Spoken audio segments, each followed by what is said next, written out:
Welcome back, guys. Today's goal is 1,500 likes, and I know you will achieve it instantly.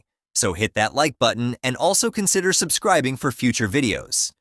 If you haven't watched the previous chapter, the link is in the description. In the previous chapter, Su-young was confronting Jotai and Lei Shan in the dungeon. While our boy was beating the crap out of all of them, the geezer Necromancer summoned a dragon to fight our Giga-Chad dragon boss Su-young. Now let's continue the story. Looking at the summoned dragon, Su-young remembered that necromancers are extremely rare occupations. It is usually said that high-level necromancers can even summon the creatures at a dungeon boss level. He questioned if the summoned dragon would have a comparable strength to him. While he was lost in thoughts, the necromancer commanded the summoned dragon to attack. In an instant, the bone dragon rushed toward the black dragon, and they locked claws with each other. The impact of the collisions causes shockwaves in the surroundings. Such immense power! Does this seemingly fragile bone dragon actually have such strength? Su-young wondered. Su-young threw the dragon back while yelling, "Het lost!" The bone dragon was knocked back, but instantly gained footing and launched a counterattack with Cloud Crop Inferno, a giant fire breath attack. Su-young also responded with the Breath of Destruction, and a massive explosion covered the entire area in flames. Lei Shan was amazed to see that the bone dragon was actually countering the ultimate move of the black dragon. Jotai also added that the pervert old geezer is annoying, but his strength is real. Meanwhile, the dragons were still using the fire breath attacks and trying to overpower each other. Su-young thought that the bone dragon's breath was powerful, but he himself is holding back for now. Then he put in some more strength in his attack and overpowered the bone dragon. The entire field was covered in fire and only the bones remained in the end. He started walking toward the necromancer, but something grabbed his feet. He looked down, and it was the bone dragon. It was resurrected after being destroyed from last attack. The necromancer geezer smiled and commanded bone dragon to keep raising and fighting back. The bone dragon launched multiple attacks, dealing physical damage, 5941 on 8, dealing magic damage, 17491, dealing magic damage, 119,652. Dealing magic damage, 80313. Multiple notifications popped indicating a major amount of damage to the black dragon. Its health was lowered to 81%. This damage is much higher than that of a class changer. This continues, I might lose. Su-young wondered and took a flight back to catch his breath. While he was worried that the bone dragon would catch up with him and that he needed to recover soon, he looked at the dragon, which was still on the ground, looking at him. This guy can't fly. Su-young figured it out. Geezer Necromancer commanded the bone dragon to continue attacking from the distance, and it launched multiple fire attacks at the black dragon. But our boy was able to easily dodge all those attacks because he can see them coming from a mile, literally. Su-young looked at the Necromancer and saw he was defenseless and prepared to attack him. The old geezer realized this and commanded the bone dragon to protect him. But the black dragon actually fooled him. He grabbed the bone dragon and threw him at the necromancer, which reduced his HP to 20%, and they landed on the ground, creating a large dust cloud. Su-young was amazed that the necromancer still had 20% HP. He thought he was just a squishy mage and would die in a second. When Su-young looked down, Zhuangzhen was managing the barrier and healing the geezer necromancer. Due to the sharing the pain skill, which shares half the damage taken by teammates and also provides a 50% damage reduction. Everyone was still able to hold on somehow. Jotai was the main reason of their survival, as he was assisting everyone at the right time. Has Liu Qi not returned yet? The necromancer questioned. Why is he talking about the crappy thug guy who got wrecked in the last chapter? I almost forgot about the guy. Jotai replied that, according to his calculations, he would be here soon. Liu Qi? That assassin! I didn't even notice he'd been missing for a while.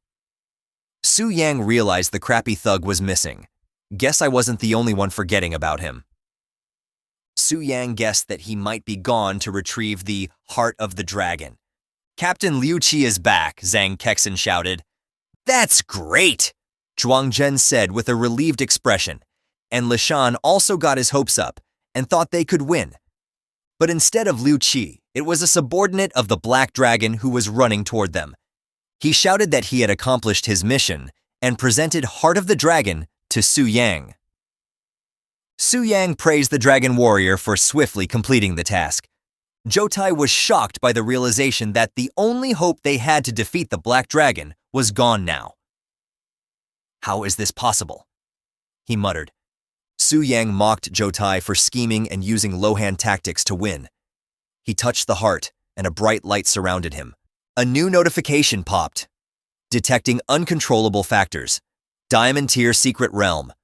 Black Dragon Fortress. Level change imminent. The secret realm begins to rise to Starlight Tire. The scene changes to the city where people were shocked and wondering if there was an earthquake due to the intense vibrations. The MILF priestess questioned the master priest that there was an unusual surge in spiritual energy and what could be the cause of that. The head MILF Bai Ling explained that she is sensing a powerful aura emerging from a hidden realm. She explained further that she never expected it to affect the real world. She was afraid that something big was about to happen in this world. I guess she is right. Something big and black is coming for them. I mean, coming for Jotai. Shit. Everybody was shocked. Star level? How could this happen? Lishan said with a pale face. I never heard of a hidden realm upgrading like this before, Zhuangjun added. Jotai was too shocked by the current situation and kept looking at the black dragon. With the realm upgrade, Su Yang's black dragon also leveled up. He reached level 100 and all his attributes increased. He also unlocked a new skill Starshine. Su Yang opened his status window, which showed that he is now an early growth stage black dragon with level 100. The new skill he unlocked was Spirit Town's Purifying Inferno Prison. It conjures up an infernal prison with incredibly potent black flames. It annihilates anyone who tries to resist and deals 1000% strength attribute magical damage. It has an additional effect that destroys the souls of professionals who get killed by it. He can also choose to destroy the soul or not. Su Yang was amazed by all these new developments. The new notification informed him that the advancement was due to him obtaining the Dragon Slayer's heart. Su Yang wondered if the Black Dragon was supposed to be at Starshine level strength from the beginning. The only reason holding the realm back was the presence of the Dragon Slayer's heart, which was the weakness of the Black Dragon. Now that he has the Dragon Slayer heart, the difficulty naturally increases. Su Yang was still wondering about the meaning of the early growth stage title while looking at the Dragon Slayer heart in his hand. He also realized that the situation is changed now. They won't be able to defeat him as he evolved and got more powerful. While he was lost in his thoughts, he heard the footsteps of someone approaching toward the battlefield. Surely it was the crappy thug who has successfully failed his mission. While still running toward Jotai, he shouted that he searched the tomb but couldn't find the heart. He looked toward the Black Dragon, and it was holding the heart. Noticing this, the thug instantly changed his direction and started running toward the Black Dragon. Jotai tried to stop him and shouted not to act on his own and to come back. He wondered why this idiot didn't notice the system notification earlier. The stupid thug ignored his warning and boasted that the stupid bidfool dragon can't possibly keep up with his speed. See, I told you guys last time that this guy is going to die first. I could clearly see a dead thug written on his face. In an instant, the dragon lifted his front paw and smashed the thug into a pulp. The notification announced his death to all the team members. Lei Shan asked Jotai what should they do now. He responded by saying that usually, Starshine tier realm bosses require a team of 10 to 25-star players to defeat them. With the number of people they have now, there's no hope of winning at all. According to him, there was only one option available. After saying this, he started running back toward the entrance of the dungeon with full speed. Watching this, the geezer Necromancer questioned him, saying that he shouldn't run at this critical moment. He ignores the geezer and replies that it's foolish to fight under these circumstances. Looking at Jotai running back, Su Yang praised him for making a wise decision, but he was not planning to let anyone leave alive. While everyone running toward the portal, the dragon dashed past them and stood in front of the portal, blocking the only escape route the team had. Seeing the black dragon in front, Jotai ordered everyone to stack all the defensive buffs and charge in with all their might. He wanted to make it out alive. The black dragon used Annihilation Breath. It was a massive breath, and it left the whole team in shambles. Everyone was lying on the ground, and Jotai was barely standing with the help of his axe. The attack instantly shattered the barrier, and everyone's mana and health were at the lowest points, and they would not be able to handle the next attack. Jotai recommended everyone to put their valuable items in the infinite ring to prevent losses, as he announced that there is no hope for escape. At this remark, the old Necromancer geezer was not happy, and replied saying that he will not give up as he had already killed the Black Dragon thousands of times before. He stated that he knew all of his abilities like the back of his hand, and even if I has advanced to Starshine level, he will kill it once more. He was surrounded by an ominous green mist while casting his spell, and in the next moment when he raised his staff, thousands of undead creatures were standing behind him. It was a skill that raised all the dead creatures with infinite duration, but it will continuously consume his health and mana. He commanded his army to attack, and all the creatures rushed toward Su-yang. But our Giga Chad boy Su-yang is on a totally different level now. He shouted, "Die you worthless trash," and attacked with his tail to take care of all the low-level monsters. The Bone Dragon launched its flame attack, but Su-yang laughed it off, saying that it couldn't even scratch his skin. He punched Bone Dragon to the ground and held his broken skull while looking at the Necromancer. The old geezer mocked Black Dragon, saying that transmigrators are immortal, and even if he fails this time, he will keep coming back again to torment him until he devoured his soul completely. He added that it's too bad that Starshine dungeons can't be repeated, and he wanted to kill him a couple more times.